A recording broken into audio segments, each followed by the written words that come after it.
California. This debate is turning into a bit of a family feud for Republican Governor Schwarzenegger. He's married to Maria Shriver, whose family has long been associated with the Democratic Party. His brother-in-law, Bobby Shriver, is now the mayor of Santa Monica. He thinks California is a failed state. The optimistic side of the argument is the state's failed.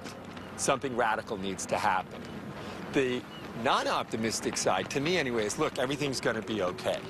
When in fact, it's not okay now, it's getting worse, and it could get a lot worse. If you're a disabled senior at home and someone comes and gives you your food and cleans your diaper once a day, that person's about to be fired. You're going to have to move out of your apartment into a nursing home where you don't know anybody in order to save $15 a day in California. The most creative, smartest group of people in America. Can't figure out how to finance that. That's a failed situation.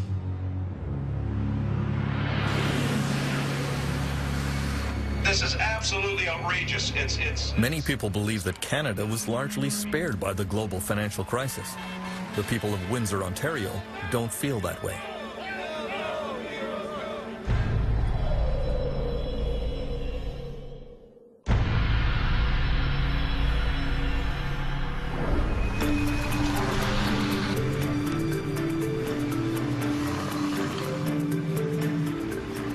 In the spring of 2010, the residents of Windsor, Ontario come to a picnic to say goodbye to the General Motors Corporation. It's a bittersweet occasion. The company is bringing its 90-year history in this city to an end with the closure of its last plant here. The last 500 GM workers in Windsor are losing their jobs and joining the list of workers around the world who have been hurt by the meltdown. The auto industry has been among the worst hit.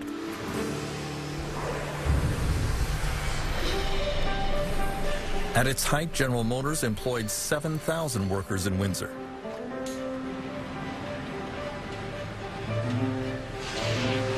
But today, GM says there is just not enough work to keep this transmission plant open. As 49-year-old Ray Simard spends his last days on the assembly line, he has fond memories of the day he walked in the door in 1981. As a child, I visited the plant. As a young boy, I always said, I'm going to work at General Motors. And I got the job, and I was ecstatic. It's a beautiful thing, working for the biggest corporation in the world. Many of these auto workers started young and followed the same path as their fathers and grandfathers. Many assumed they had jobs for life and don't really know how to do anything else. It came as a total shock when GM advised them in May 2008 that this plant would be closing for good. It's a sad day. When I started, people left a job for me so that I could retire. I'm going to retire, and I'm not leaving a job for my children. That's disheartening. It really is. You feel a bit somehow responsible for that? Or? Sure, sure. We all do. We all have to take responsibility for that. At the height of the financial crisis, it looked as if General Motors would not be the only major casualty in the automobile sector.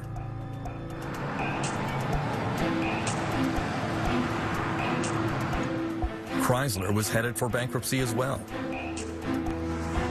The Chrysler minivan plant in Windsor employs over 4,300 workers. Canadian federal and provincial politicians were summoned to an emergency meeting at Chrysler headquarters in Detroit. Ontario's Minister of Economic Development and Trade was there, Windsor's Sandra Popatello. They sat down with us and started talking about what their condition really was, and it was very frightening to hear. And I guess being from Windsor, being brought up here, most of our lifeblood has been from the automotive sector. I thought I would never see the day that I would hear or get a sense that this could collapse. At the height of the 2008 crisis, executives from the big three U.S. auto companies came to Washington to ask for a massive government bailout.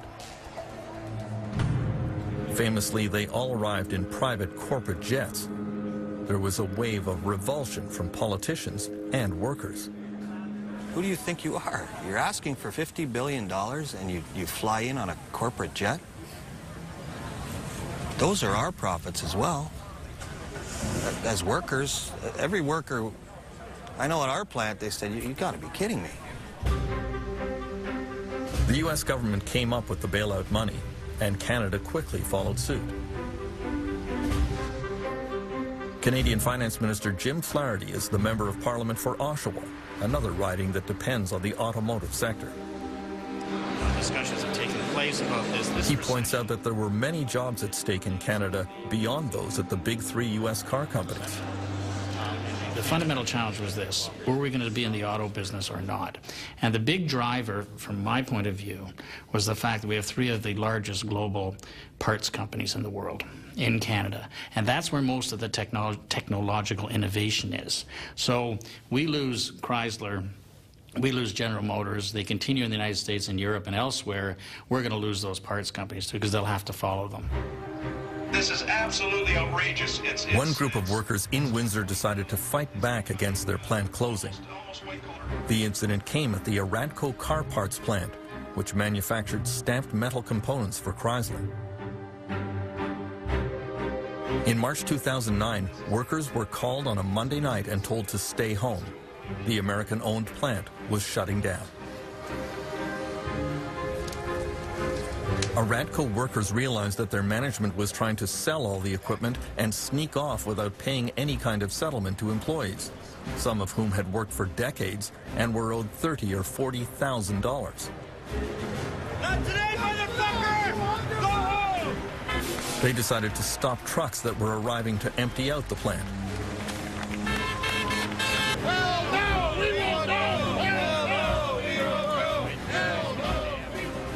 Then, when management still refused to negotiate with them, the workers occupied the plant. Isn't it pathetic when our guys have got to go to this length? We got to stand in a building and take over a building to get our point across. Among the union leaders standing on the roof was Jerry Farnham. Some of the workers here have decided to take over the plant. That's the only thing they have in order to try to get the monies that are owing to them. Sir, they have the right to refuse your entry. Okay, that's what they're doing. The battle moved on to a downtown hotel where Aradco's parent company was trying to hold an auction to sell off the equipment inside the plant. Keep going. All my road, guys. The workers were able to mobilize to disrupt the proceedings. There were a few tense moments until the police finally intervened. I assure you and I guarantee you that there will be no auction today. That's my promise.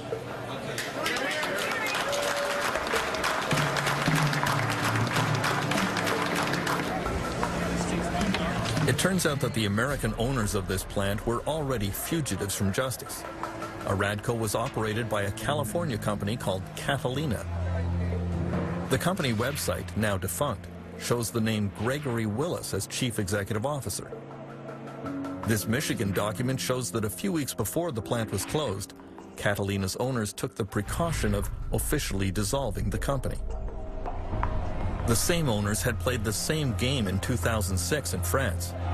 There as well, the plant was closed, the workers occupied it, but in France the owners were tried and convicted of breaking French law. In Windsor, union leader Jerry Farnham says that Canada has similar laws, but they are not enforced. Our government doesn't have the balls to step up to the plate and go after what's rightfully owed to the workers. And the reality of the day, this part here really pisses me off because of the fact that the government has laws in place, but they're not being enacted on at all. These guys are heroes. In the end, Chrysler stepped in and paid the workers about a quarter of what they were owed, and so the Aradco occupation ended. Unfortunately, only a handful of them have been able to find work in other plants. This is a nice truck, eh? Did you see For that? Ray Samard, forcibly retired from GM at age 49, the future looks a little scary. He realizes that he is unlikely to find a new career that pays anything like the auto industry, but he is ready to make the best of it. I still have young children that I need to put through university, so There will be a change in my work employment. I'm not sure exactly what door is going to open for me yet. I'm still, my dad was a carpenter, and I may have to pick up my tool belt again. That's a possibility.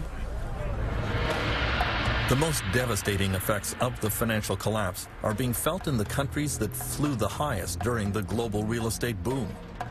In Spain and in Dubai.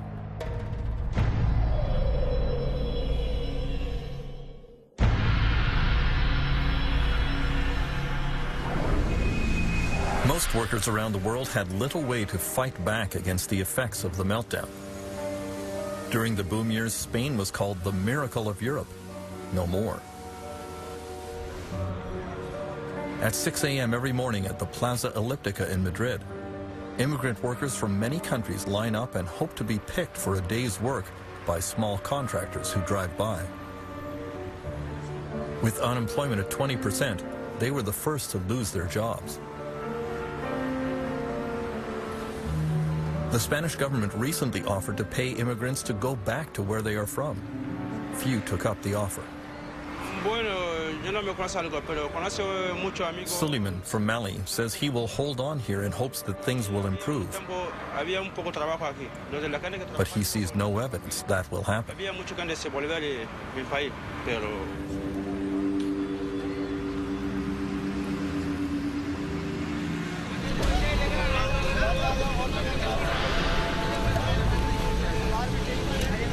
The real estate crash in Dubai has been even worse for the army of construction workers who came here from India and Pakistan and all over South Asia. They are paid on average $3 a day. Many of them have been thrown out of work. Many have not been paid for months. There were 200,000 laborers at once here. And the practice is such that if you want to come to Dubai as a laborer, you just don't apply. You actually go to your home city in Bangladesh or somewhere in Karachi and pay a middleman money. So you're buying yourself a visa, okay? And while you're working, you're actually paying back maybe your prepaid visa rights through the first year. So imagine if those guys didn't get paid for 2 or 3 months.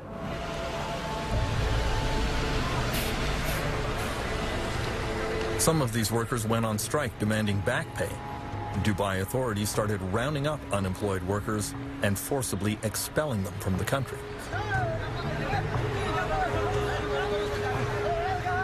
For many, it is unclear whether it is worse to stay or to go home. Because many of them had to take on debt in their home country in order to get to Dubai to pay for their visas and sponsorship, they're actually going to go home either at a loss or, in the worst case, indebted to money sharks in their home country. So in many ways, they're the biggest losers of the Dubai crisis.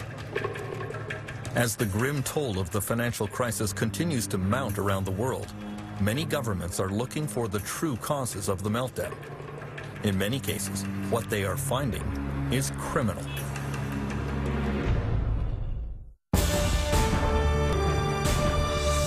Next time, the conclusion of Meltdown. We have endured the worst economic crisis of a generation. Wall Street came out exceedingly well. And now the elements are in place for it to happen all over again. Next year, next month, next week. The effect on the rest of us is going to be enormous. After the fall, next time on Doc Zone.